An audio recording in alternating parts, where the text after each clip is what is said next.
The FAB Show, brought to you by Study Abroad Partner, Alpha Vita.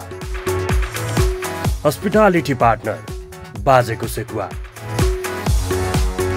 Furniture Partner, Rhino Land.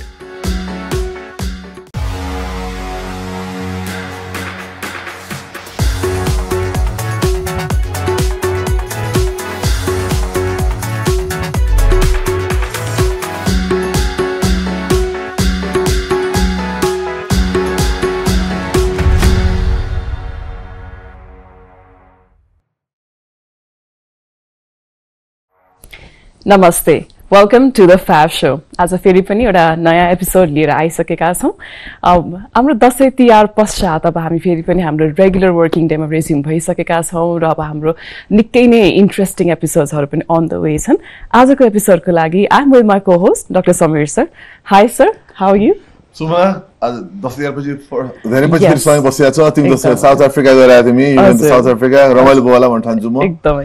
Will talk about that letter. तर आज चाहिँ हामीसँग आज Saturday सञ्चबार, एकदम रमाइलो सञ्चबार, जहिले रमाइलो हुन्छ सञ्चबार र हामीसँग आज एकदम इन्ट्रेस्टिङ र रमाइलो गेस्ट पनि हुनुहुन्छ। We have a very prominent guest with us today. आजको कार्यक्रम हामी mostly will be doing it in English because our guest can speak some Nepali, but we would like to have a free-flowing conversation in English. र उहाँ को हुनुहुन्छ भनेर आजको गेस्टको बारे हामीले तयार पारेको सानो एउटा video हेरिहालौँ।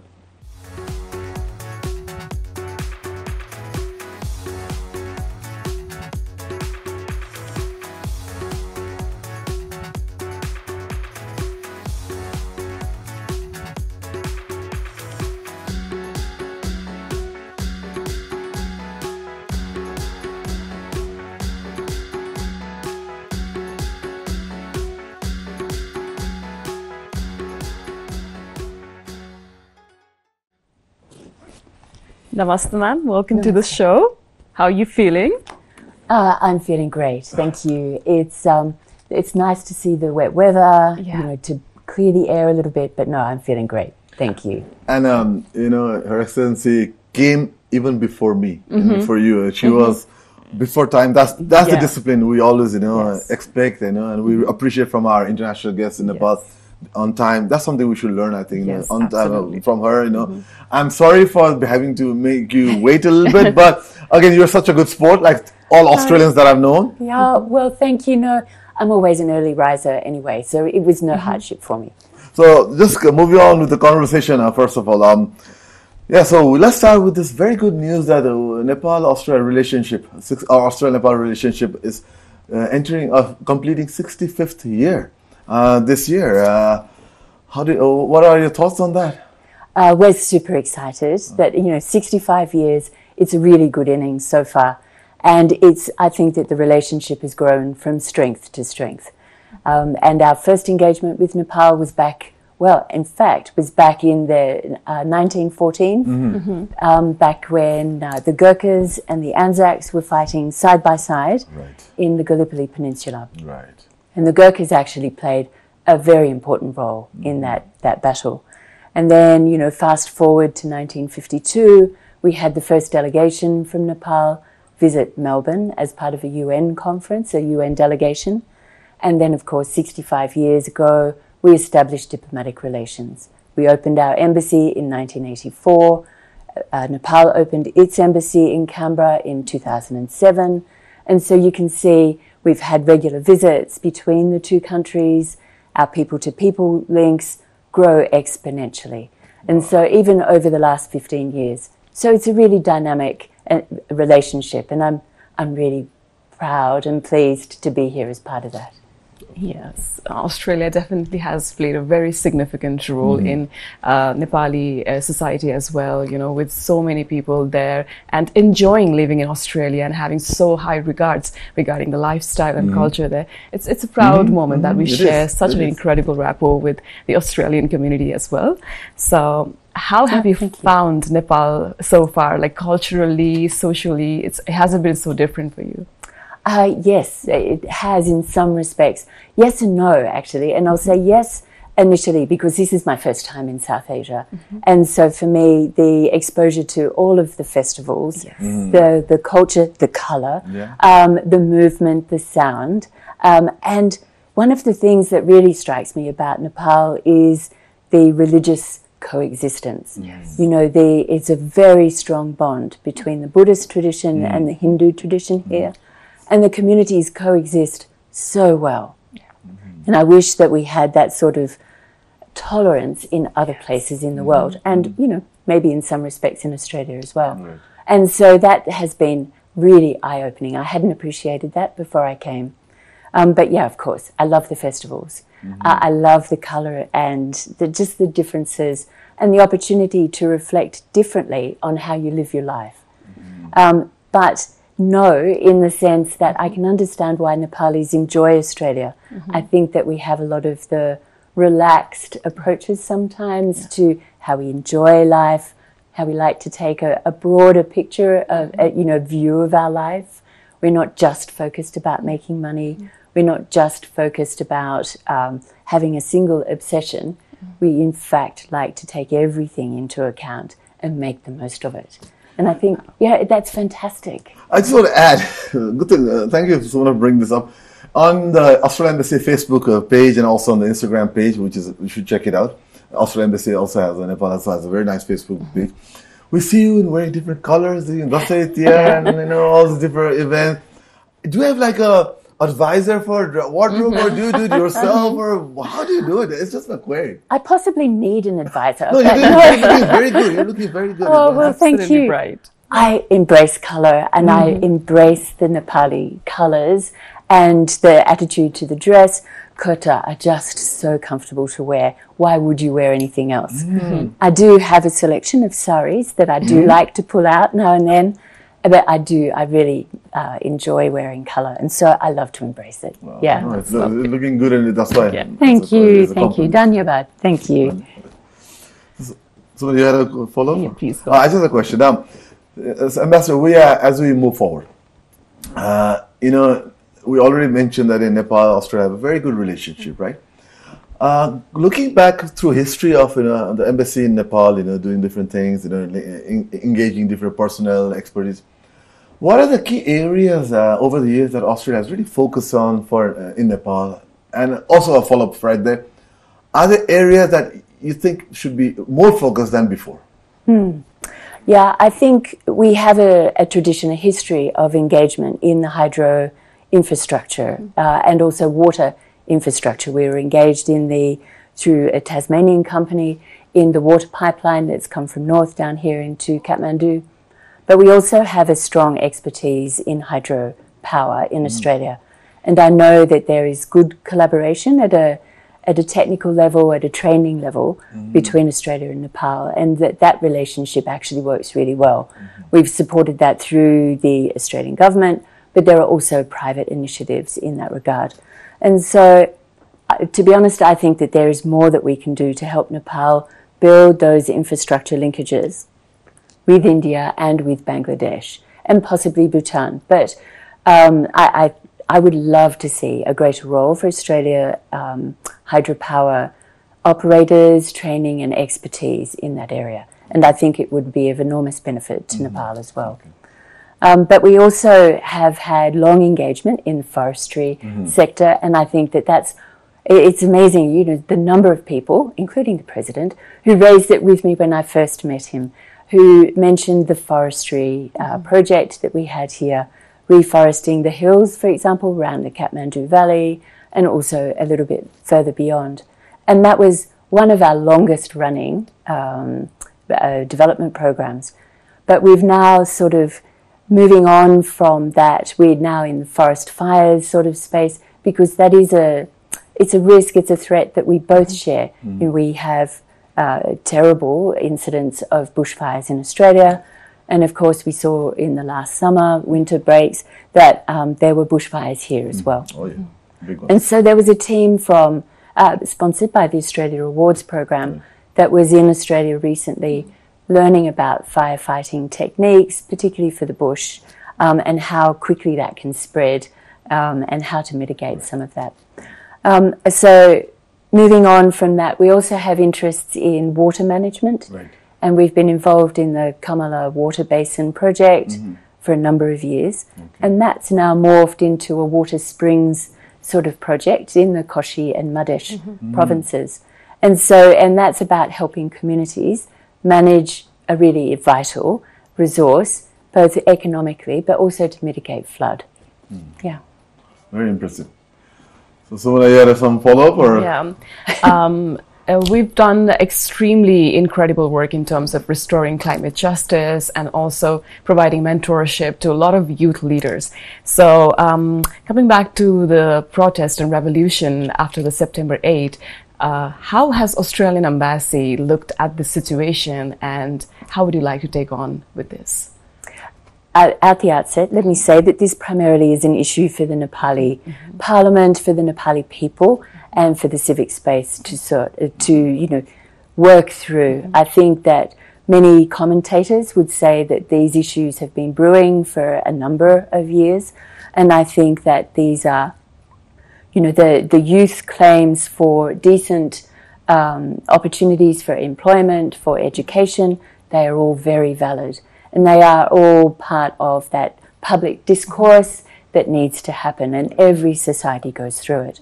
And we see in Australia as well that we do have concerns amongst young people in particular who want equal access to the housing market because, they see that they are trapped in a rental crisis for a significant period of their time. These are really important discussions, and I'm really pleased that these are occurring in Nepal. They need to occur in the same way that we have our own discussions that are happening in Australia. Absolutely. And just moving on, we're just showing that, as someone has asked the question, we had a picture on the background, I like the technicals. So at the community level, the embassy is also involved. Can you tell us something about what's going on here? I think it's one of the communities where you're involved. Yes. And so part of our development program, we work in particular with 7 councils, local governments. Right. And that one was in Surkhet. And that we have an annual conference where we get together and we talk about the development program and the impacts that our program, our support at the subnational governance level, what that's having on local communities. Right. And that's a super successful program there, where there's a lot of community engagement at that local district level, at the ward level. There's very strong female representation in local politics. But also, just as importantly, there are male champions of change as well in that community. And so it was fabulous, and I'm there with the mayor, Surkhet. And so that's just on the outskirts of Surkhet at one of the ward meetings. And it was fabulous to see the grassroots politics and the impact that grassroots politics can have on changing the lives of communities. And also, it's youth, you also focus a lot on the youth also, right? Through all different activities that you do. So. Yeah. I mean, youth, it's such a cliche, but they are the future, right? And if we don't get those building blocks right, then it will have long-lasting impacts. And so, we happily work. We do sponsor young people to study in Australia. We support young people seeking education opportunities in Australia. There are lots of great examples of young Nepalis who've been to Australia and they come back to Nepal and make significant contributions, both in the scientific field, in the commercial field, in cosmetics even. And so it's fabulous to see that we are able to give them that opportunity and that they're able to take those opportunities, bring them back to Nepal and grow and flourish. And I just wish that there were more examples, but I think that will happen. Absolutely. I think it will happen. We'll talk more, but it's time for the first break. We have to take our breaks. Yeah, of course. But we will come back to a lot of questions we both have, around Australia, Nepal, things we're doing, and we'd like to see Australia doing maybe, But छोटो ब्रेकको बेला भएको छ ब्रेकपछि हामीहरु फेरि फिर्ता आउनेछौँ अहिले हेर्दै गर्नु होला the फ्याब show अन्त किन हेर्ने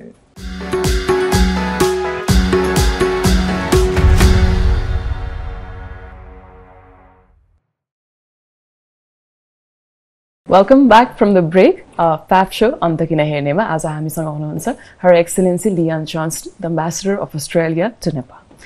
Ma'am, we've extensively talked about how the Nepali youth have been in Australia working and studying, and Australia has provided enormous opportunities for youth to flourish in their own skills and capacities.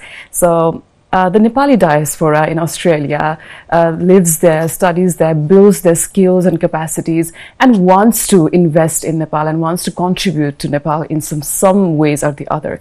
So how do you think should we bridge the gap in between Australia and Nepal, and how do we think to channel their energy into Nepal's social diaspora?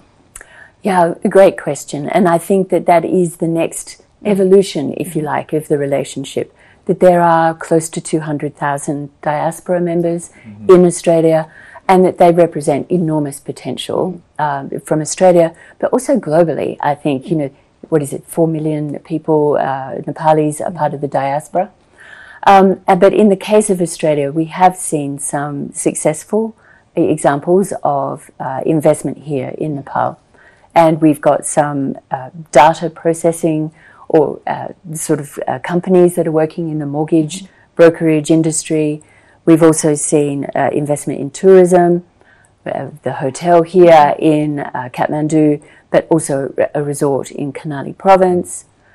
We see 40-odd thousand Australians coming into Nepal to sort of engage with the tourism sector. And so I think we've seen also some really good movement with the last parliament, that there was some really important pieces of legislation that were passed that allowed overseas Nepalis be able to take up some more rights in terms of investing, particularly with foreign investment. I think that there's more to do, and whether that's within the remit of the current government or whether it's something that the future governments would be able to look at, I would encourage future governments to look at ways that they could attract foreign investment. And I know that one of the significant concerns for the business community is about the movement of foreign exchange cross borders. And I think that we do need to regularise some of that arrangement. And from the Australian side, I'm conscious that there is no correspondent banking arrangement between Australia and Nepal. Our banks are notoriously conservative. I think it's just part of the banking sector, really. Doesn't matter where you are. But I think that if there were some partnership between Australia and Nepal in the banking sector, that would be a great move. And I have, in fact, spoken to one Nepali bank who is considering opening a branch in Melbourne, in Australia. And they have travelled to Australia recently to start those discussions. And so I really hope that those sorts of initiatives do take off, because we do need to regularise, as I say, those foreign exchange movements between the two countries. I think also there needs to be some vision, if you like, on the Nepali government's side about where they see and how they can attract foreign investment. What are the key sectors for them? And how open is the economy to attracting foreign investment? And you're very happy to link people, partnerships, make partnerships. As I say, I think the hydro sector probably would be one of them. For us, we see a lot of entrepreneurs who are engaged in the visa and the education sector.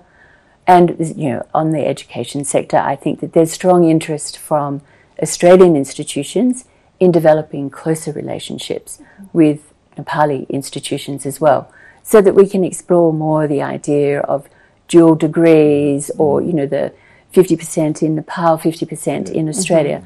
So those blended sort of models. But we also need to see some movement in the higher education sector here to recognise those qualifications from overseas institutions. So I think there's a bit of work on both sides. And there is huge potential for the Nepali diaspora. Everyone I spoke to is very keen. When I was doing my pre-posting consultations, so many Nepalis that I ran into who were saying, we want to establish a traditional medicines business, for example, in Nepal, with Australian investment, with money that they've earned and saved in Australia. And I have to say, Nepali community is incredibly entrepreneurial in Australia, and you do see and speak to a lot of people who are working a couple of jobs so that they can make a more secure financial future for themselves and their families in Nepal. And also, and this is slightly off kilter, but I think that there's also potential for a collaboration in the aged care sectors. And so we do see a lot of Nepali nursing and carers, nursing students, carers in the aged care sector in Australia. And they are contributing enormously to the care of our older people. And so once they've established those skills and they understand those operating models, why not bring that back to Nepal?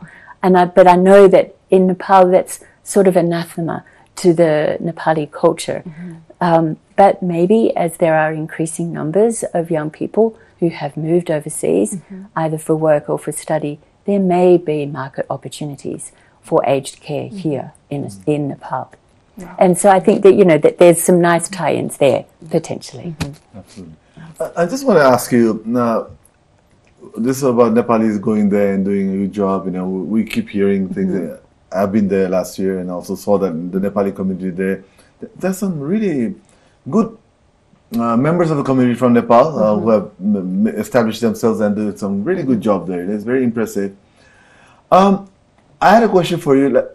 As an ambassador to Nepal from Australia, what is the message that you give to Australia or your counterparts in Australia as to what Nepal has to offer? For now, the reverse to be true, like for students to come to Nepal, Australian students to come to Nepal, or Australian entrepreneurs to come to Nepal.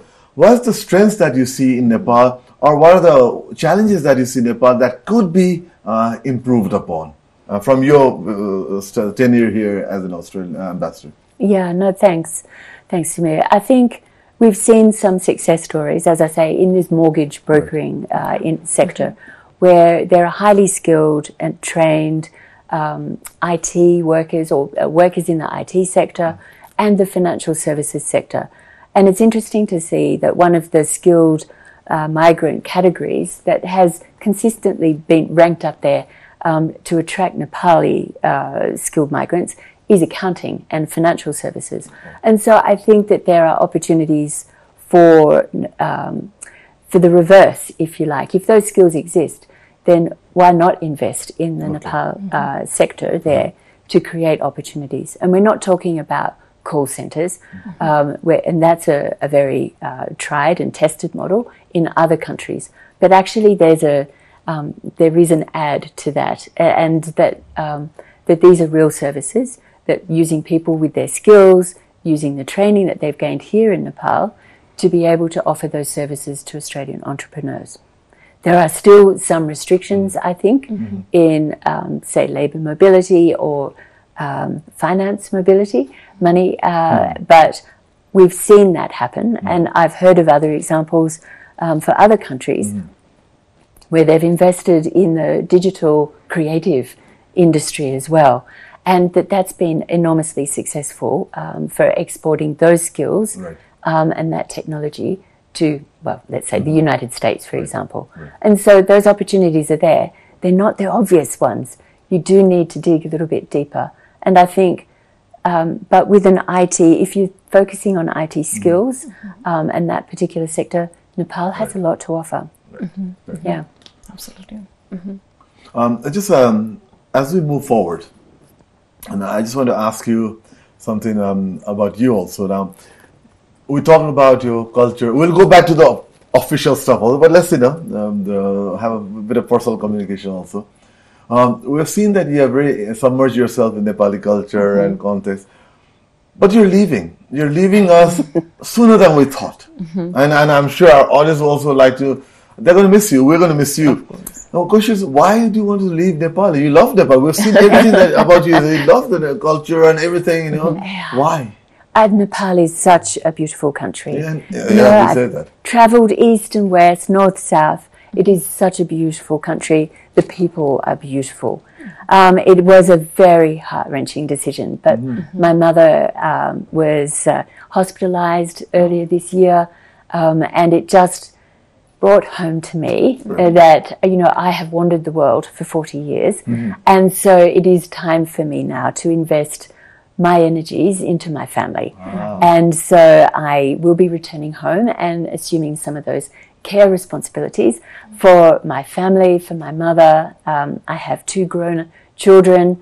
I'd like to spend some time with them as well. And it was just the universe telling me, perhaps now is the time to go home and look after your family.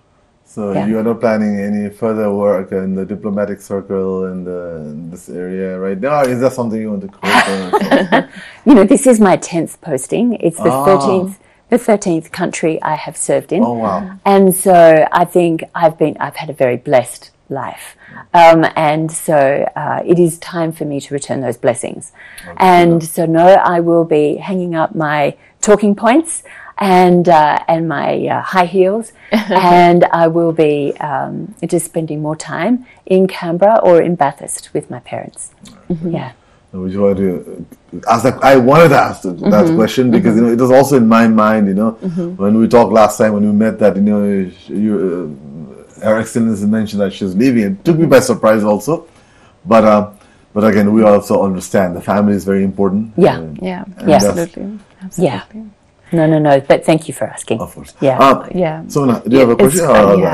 It's great to know that you love Nepal and you traveled Nepal far and wide, and you enjoyed so many different new communities and emerging in the culture of the communities as well.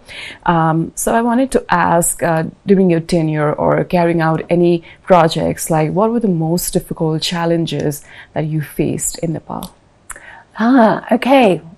This is a challenge. I'm not used to doing this, that's for sure. You do a good job. Amazing job. No, gosh, I wasn't. Yes, but anyway, thank you. I think some of the challenges, actually, no. There's been no challenges in the sense that I've found it, oh my God, how am I going to be able to do this?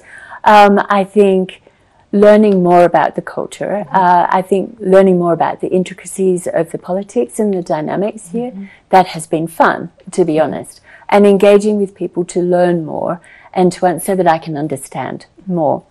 I've just finished a fantastic program that the EU mission here had organised, and it's mentoring young women. And so my young mentee is involved very much in the climate sciences area. And so it was a great partnership because I think it was great to be able to see her blossom. And I think, and take on some of the wisdom that you think that you can pass on. Wow. But it was also good because we were able to involve her in some of the work that we do in the, particularly in the disaster risk mitigation area and in climate adaptation. And so that was a fabulous. So the challenge there was to find ways that we could make that work together. But it was actually also a joy. I think sitting in bumpy car, going along the bumpy cars, traveling up to Lomantang. I did that last month. The challenge of, I have to say, altitude sickness was real. But I was thank you to my guide who was able to see me through that. And I was able to enjoy beautiful, stunning scenery and that quiet spirituality of that Upper Mustang area. It was alive. It's just a highlight of my time here. Breathtaking. Yeah. We'll come back to you again. We have quite a few more questions, interaction with you, but it's time for a break. You're a छोटो break लियौं. Break पछि हाम्रो आजको अतिथि ambassador to Nepal from Australia, Her Excellency Lian Johnson सँग हामी फेरि आउँछौँ. अहिले छोटो ब्रेकको बेला भएको छ.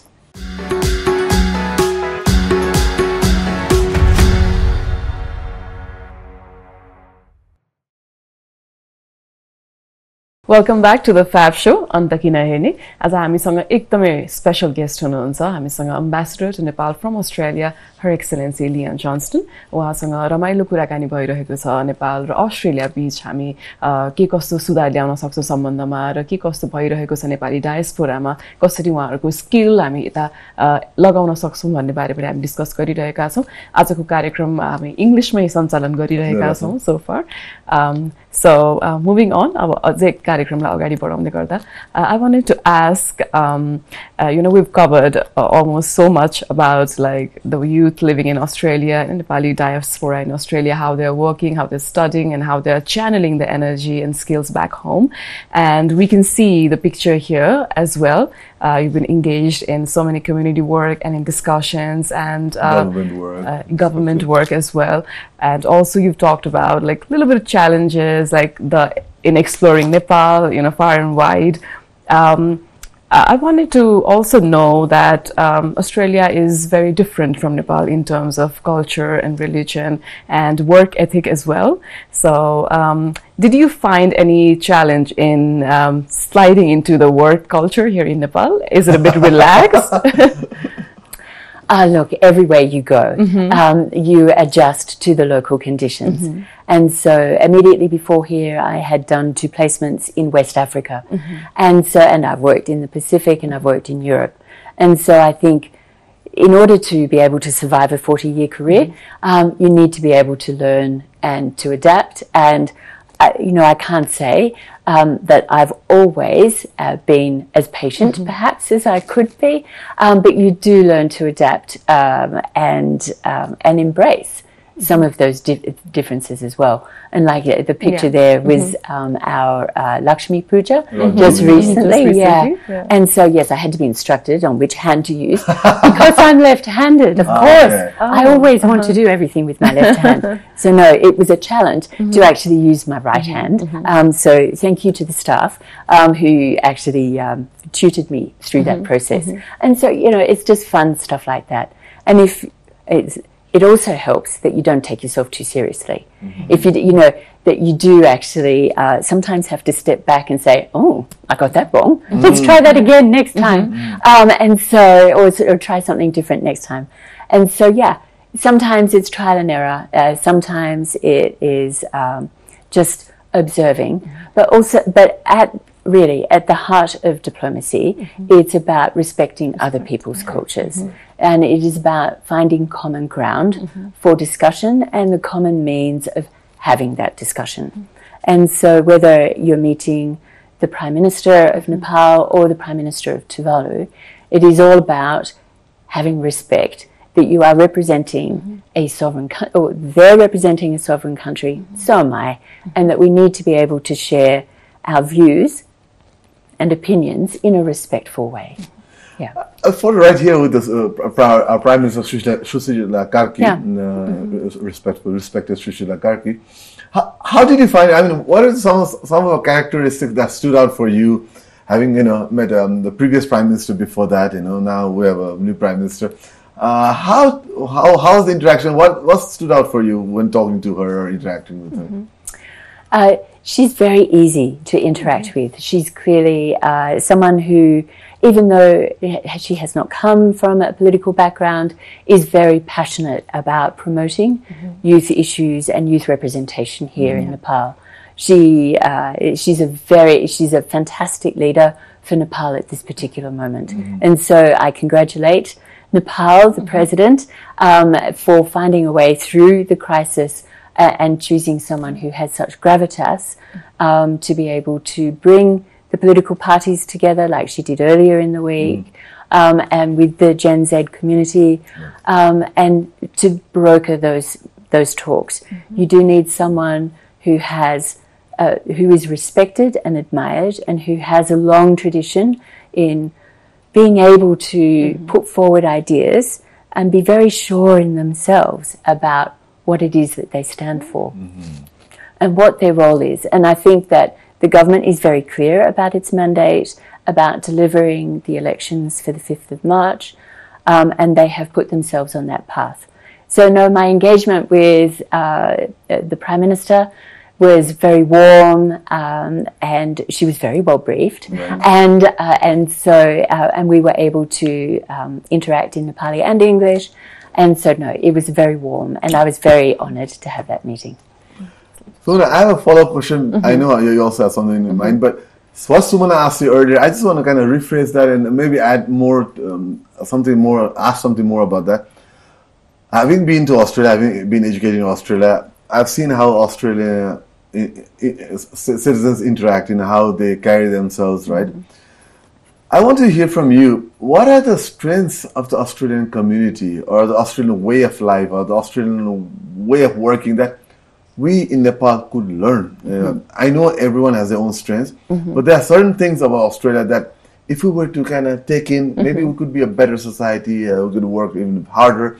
Are there any suggestions on some of those from your point of view, from having seen or been an Australian citizen? I think what has worked in Australia is, it is always country specific and it is always culture specific. I think that we've had a very strong history of engagement between industry and government, between community and government, and that, we're always having a summit of some sort or other, whether it's a summit on job creation, whether it's a summit on youth engagement, whether it's a summit on aged care, or on going way back 30 odd years ago on the wage accord, where you had traditionally very opposing views. You had the trade union movement getting together with government to come up with an accord that would help industry industry, because clearly that's of benefit to workers, it's of benefit to government, we get more taxes that way, and it's of benefit to business, they grow more profits that way. I think that culture of coming together and talking and resolving your differences around a table has been enormously helpful for Australia's economic growth and also for some of its social cohesion. I think that there are some tensions within the community in Australia that are reflections of greater global politics and events.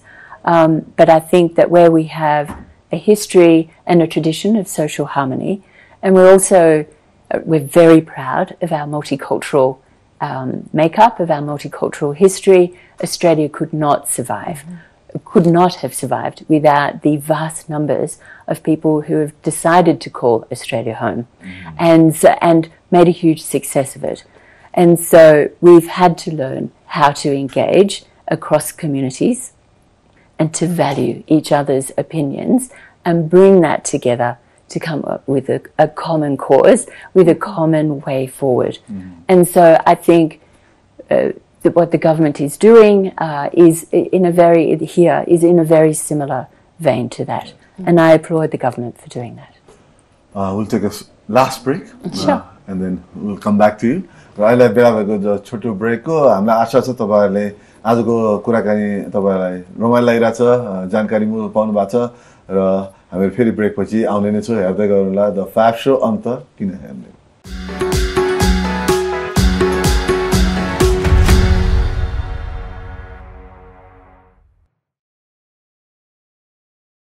Welcome back to the FAB Show. Anta kina herne हाम्रो आजको अन्तिम break पश्चात हामी फेरि पनि कन्भर्सेसनमा आइसकेका छौं। आज हामीसँग जोडिनु भएको छ Australian ambassador to Nepal her excellency Leanne Johnston. हामीले धेरै कुराकानी गरिनै सक्यौं हैन, अस्ट्रेलिया र नेपालको सम्बन्ध बारे कुरा गर्यौं, विभिन्न एरिया बारे हामीले सुधार्नु पर्ने एरिया बारे कुरा गर्यौं, हाम्रो स्ट्रेन्थ्स बारे र things to learn from each other भन्ने बारे पनि हामीले कुरा गरिरहेका छौं। So as we mentioned off air, Australian sports, especially in cricket, has been an incredible joy and an incredible inspiration to Nepali athletes as well, and to audience, to people who enjoy cricket in general, have been enormously inspired by the Australian community as well. So, Samir sir, how have you taken the recent Nepal's victory in cricket, and how do you associate with? You put me in a spot there, but I mean, but Sumana, I was lucky enough to be invited for an interaction involving Stuart Law, the current cricket coach from Australia to Nepal, where I interacted with him, and he had said, when I asked him, I said, Your Excellency, when I asked him, okay, what changes are going to bring to Nepal cricket? He said, I don't plan major changes. I just let them play the way I know and how I played, and let them find their own way. And he has done that. He has brought the Australian flavor. He's brought the Australian side of never give up until the last ball is bowled or until the last run is hit. So that has been watching Nepal cricket almost like watching Australian cricket for me in some ways, Wow. And along these lines, I want to ask Your Excellency. Cricket is one example. How have you seen the sports diplomacy between Australia and Nepal kind of shaping up in recent days? Well, cricket, obviously, that's a huge success. And we see not just Stuart coming in to be at the helm of the Nepal men's team, but we've also seen individual players who will be playing, who played last year in the Premier League in the inaugural season, and there will be one of those players at least is returning. I understand, and I don't want to steal other people's thunder. And I think that there are more Australian players who are coming to play in the league again this year, and so I'm looking forward to that kicking off. But we've also got a great event that's coming up later in November, where we're partnering with UNICEF to promote cricket, and not just men's cricket or boys' cricket, but also women's cricket. And of course, Australian women's team is also very successful team, and I think that there's lots of potential to be working together with the Nepal women's cricket team as well, and promoting cricket as a healthy school sport. We also, but quite apart from cricket, we also had an Australian who was the head coach for the soccer team, the men's football team. He has left just very recently to take up another opportunity. But I think that while he was at the helm there at the football team with ANFA, that it was an opportunity to showcase the potential for that collaboration between Australia and Nepal.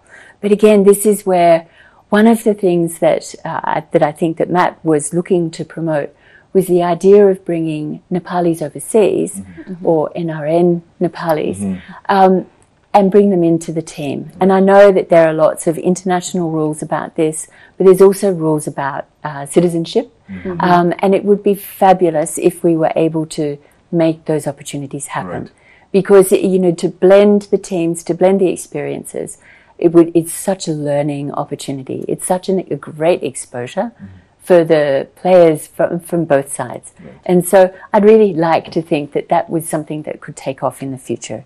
But sport, we've also supported a very small NGO that is working down in the Madhesh province, that Lumbini, Lumbini, promoting sport for young women, for girls, at the village level, where it's a safe space for them to come together and to support each other.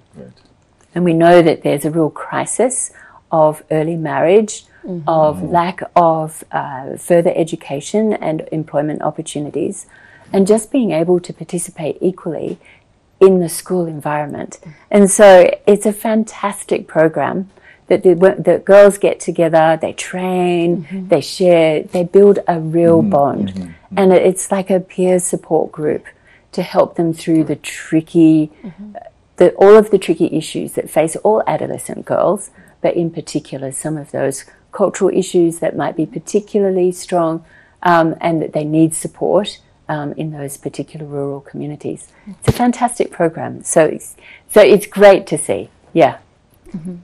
That's incredible. Thank you so much for doing so much in terms of enhancing women's potential, maybe in terms of leadership or in sports. That's really inspiring to know. Yes. Australian Embassy has, from my experiences, worked a lot on empowering women and youth, and it's a very applaudable, and also Australia Awards. Australia Awards has been supporting a lot of youth to study in Australia. I just I know we have to go very soon. Probably one of the last questions.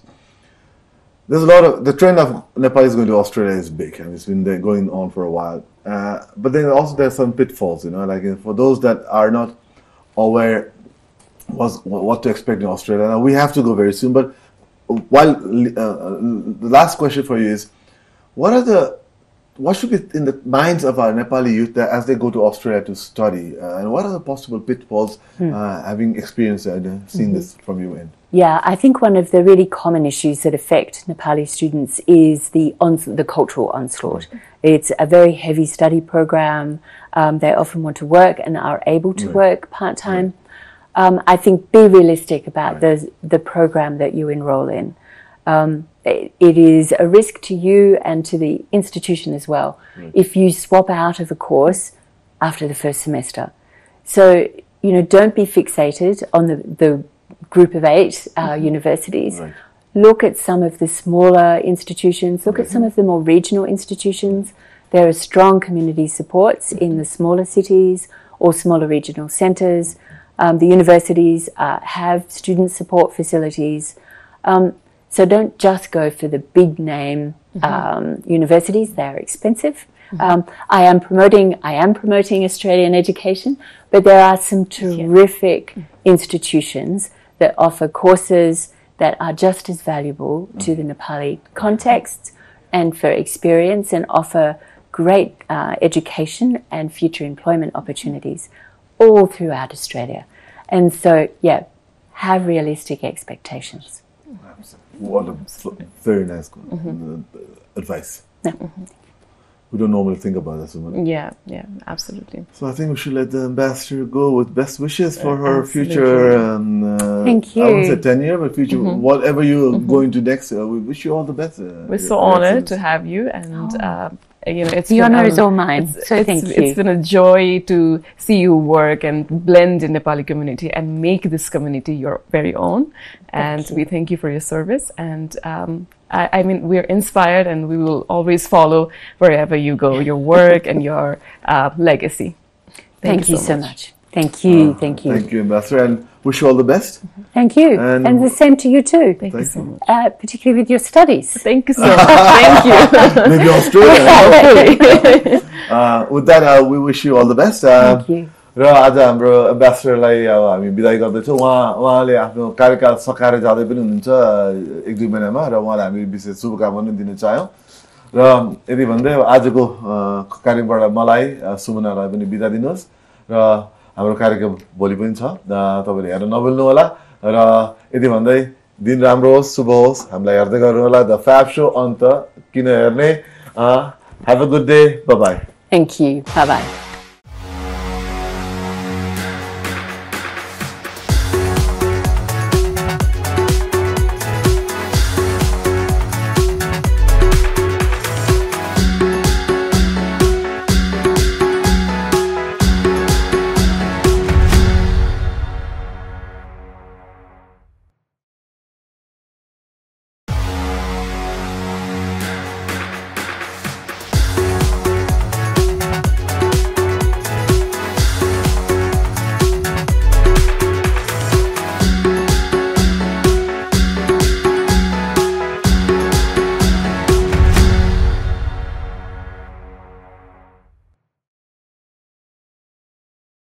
The FAB Show, brought to you by Study Abroad Partner, Alpha Vita. Hospitality Partner, Bazeko Sekwa.